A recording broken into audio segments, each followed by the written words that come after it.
గత కొద్ది రోజులుగా చిత్తూరు జిల్లా పుల్చల మండలం పరిసర గ్రామాల్లో విరగ కాస్తున్న ఎండలపై నీళ్లు చల్లుతూ ఈరోజు మధ్యాహ్నం నుంచి వాతావరణంలో మార్పులు చోటు చేసుకుని ఆకాశం మేఘావృతమై ఉంది.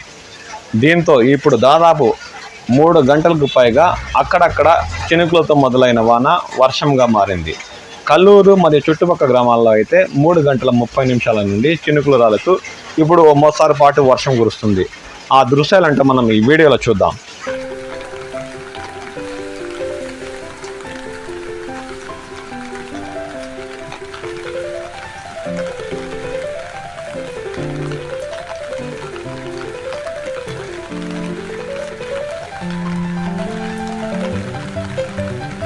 కల్లూరు చుట్టుపక్కల గ్రామాల్లో గత కొద్ది రోజులుగా విరగ కాస్తున్న ఎండలపై నీళ్లు చల్లుతూ మోస్తారు పాటు వర్షం కురుస్తున్న దృశ్యాలను మీరు ఇప్పుడు చూస్తున్నారు. ఈ మధ్యకాలంలో దాదాపు వారం రోజుల క్రితం ఉష్ణోగ్రతలు తీవ్రంగా ఉన్న సమయంలో చినుకులు రాలేదు. గత కొద్ది రోజులుగా పుల్చల మండలం మరియు చుట్టుపక్కల గ్రామాల్లో ఉష్ణోగ్రత తీవ్రత ఎక్కువగా ఉంటూ పోత పోస్తూ ఉండేదని, అయినా చినుకులు రాలకపోవడంతో ఉష్ణోగ్రతల స్థాయి అధికంగా ఉండేదని స్థానికులు అంటున్నారు. ఉష్ణోగ్రత ఉక్కపోతపై నీళ్లు చల్లుతూ సాయంత్రం అంటే మధ్యాహ్నం 3 గంటల నుండి వాతావరణంలో మార్పులు చోటు చేసుకుని కల్లూరు మరియు చుట్టుపక్కల గ్రామాల్లో వర్షం కురుస్తున్న దృశ్యాలను ఇప్పుడు మీరు చూస్తున్నారు.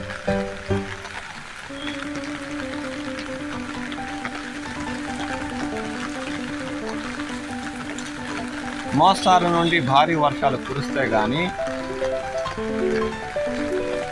ఇప్పుడు వేసిన శనగ గింజలు రబీ సీజన్కి అనుకూలంగా మరియు పశువులకు మేత కూడా దొరికే అవకాశం ఉందని రైతులు అంటున్నారు.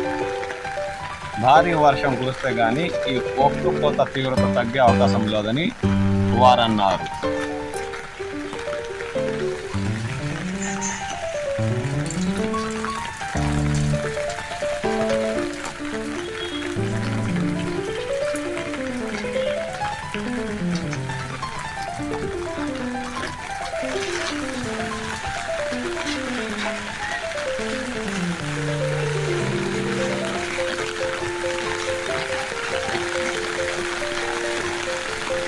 చినుకులు లావులావుగా భారీగా వర్షం కురుస్తున్న దృశ్యాలను మీరు ఇప్పుడు చూస్తున్నారు. ఆకాశం మేఘావృతమైంది. భారీ వర్షం పడే అవకాశం ఉంది.